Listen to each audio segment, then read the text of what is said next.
So for most of you, it's a recap of what you have seen yesterday. Let's start from TMS-EG. I work in Marcello Massimini's lab, and the main business of our lab is TMS-EG. We use TMS-EG for studying loss and recovery of consciousness in different conditions, physiological, pathological, or pharmacological conditions.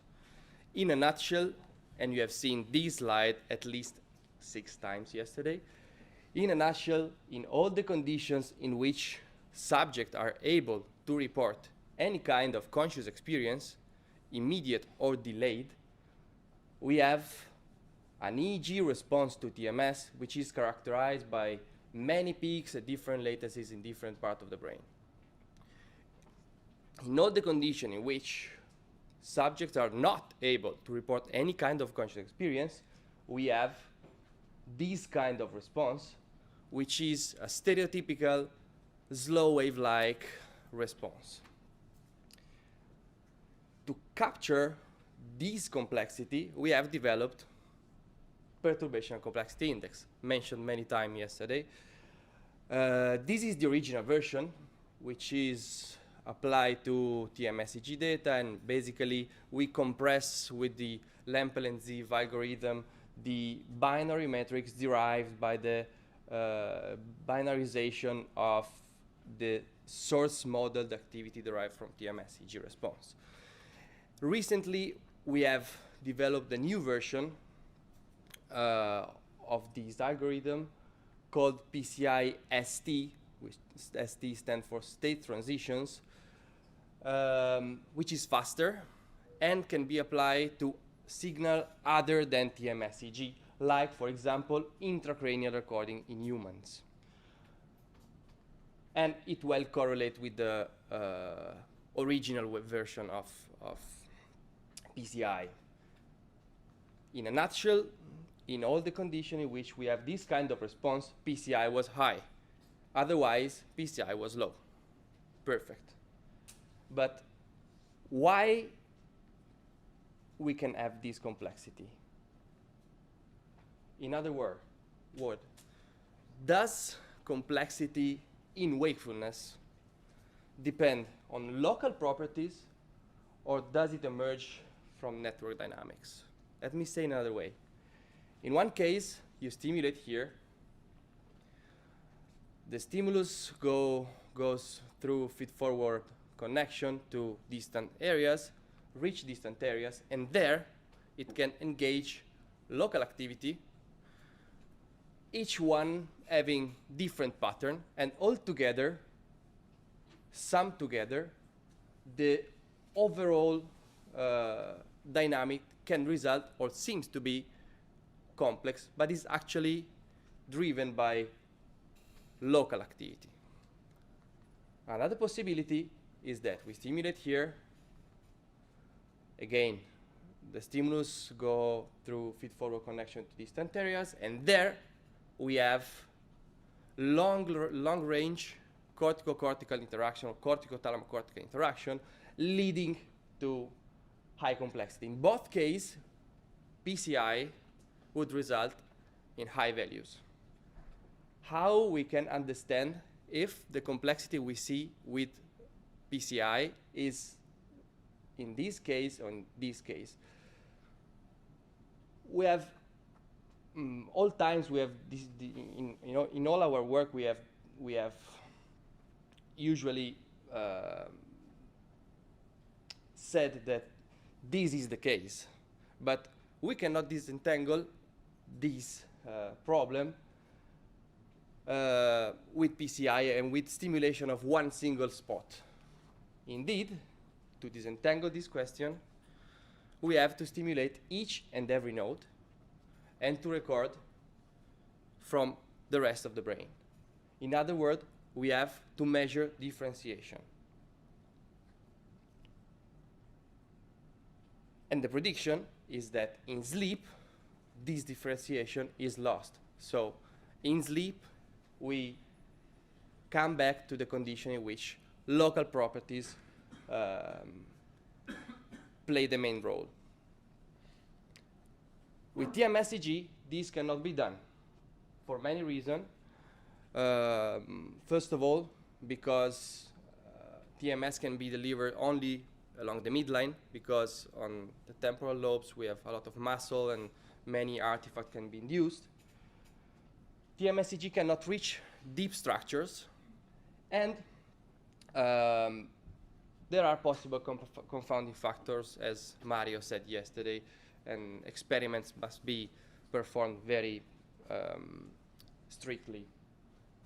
One possibility is to use single pulse electrical stimulation in patients implanted for presurgical evaluation, so intracranial invasive stimulation.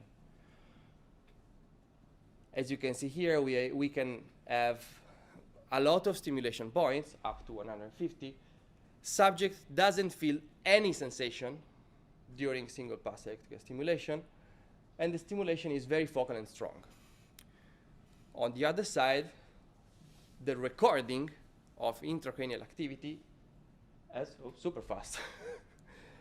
In my computer, it was very slow. Perhaps it's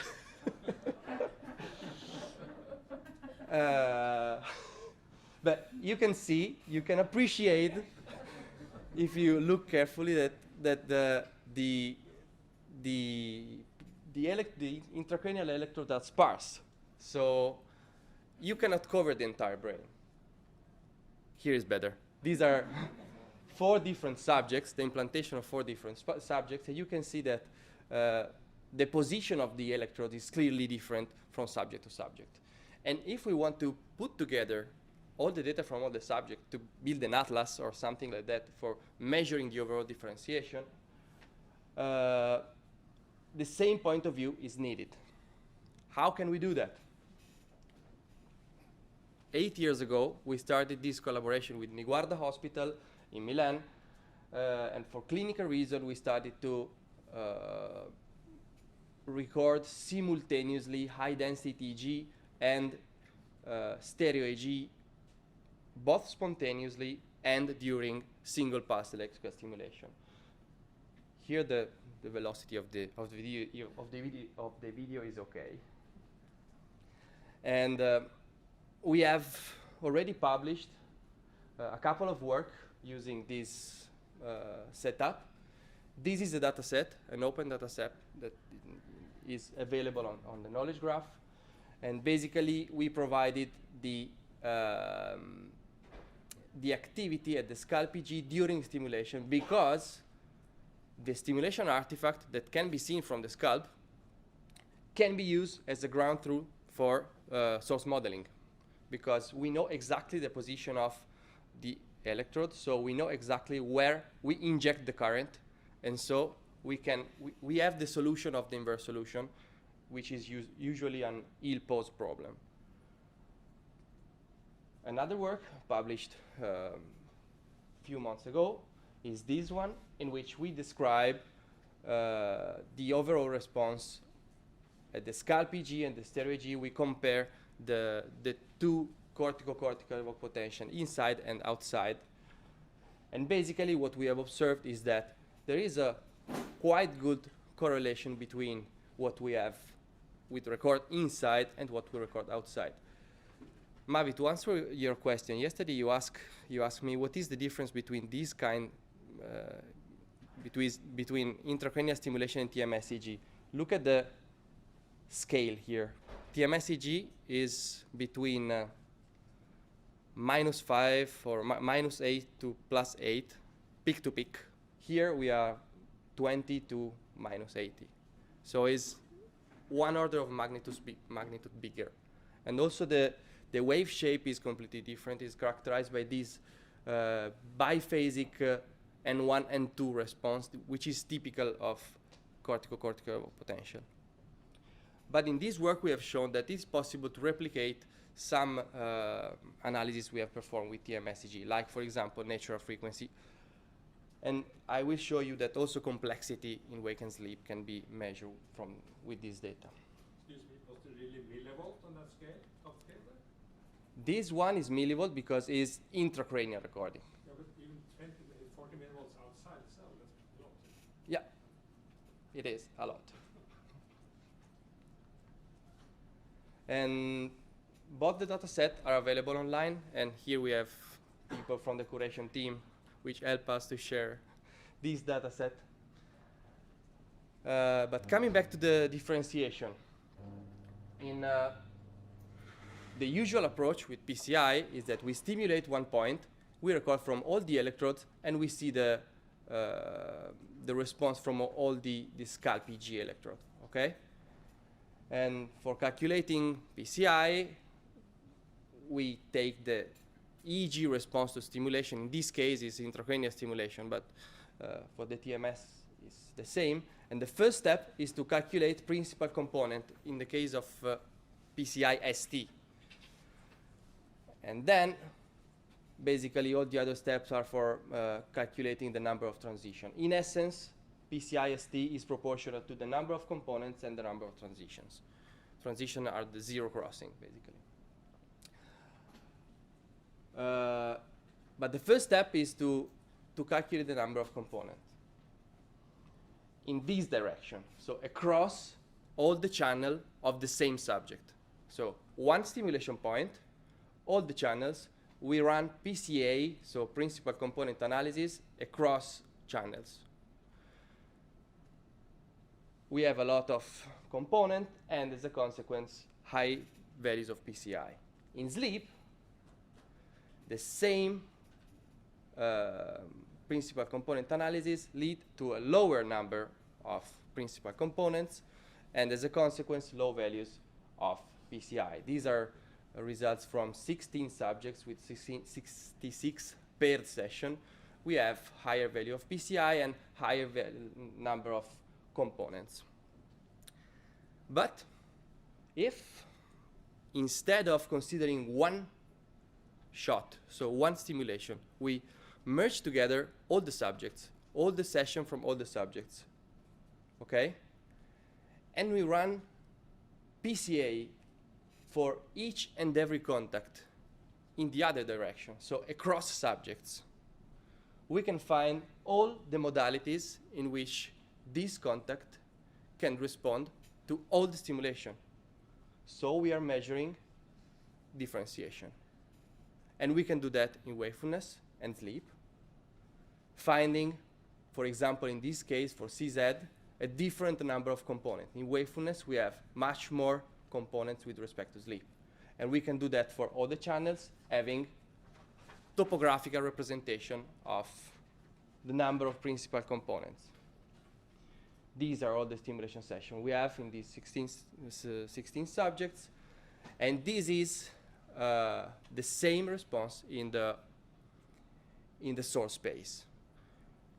What you can see here is that overall, we have a higher number of components in wakefulness over the back of the brain.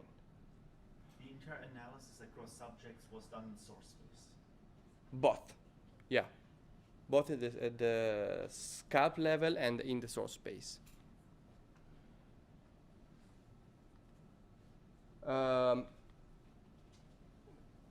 In this way, we can measure differentiation, and we can say that in wakefulness, differentiation is higher with respect to sleep, and is higher because the number of modalities in which the brain can respond to each and every perturbation is higher in the back of the brain.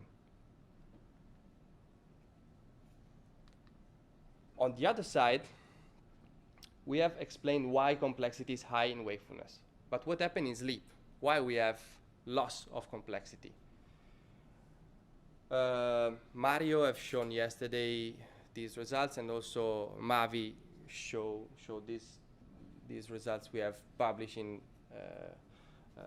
2015 using only intracranial stimulation and recording in wake and sleep. Basically, we have shown that in sleep and not in wakefulness, we have this suppression of high frequency, which is a downstate occurring upon receiving an input. And more important, following the downstate, no phase lock activity can be revealed. While in wakefulness, we have this long-standing phase locking. In other words, you can see here the interpretation.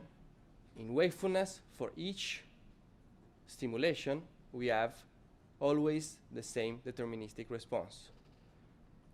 In non-REM sleep, instead, upon receiving an input, all the neurons tend to fall into a down state, after which the regain of activity is totally random.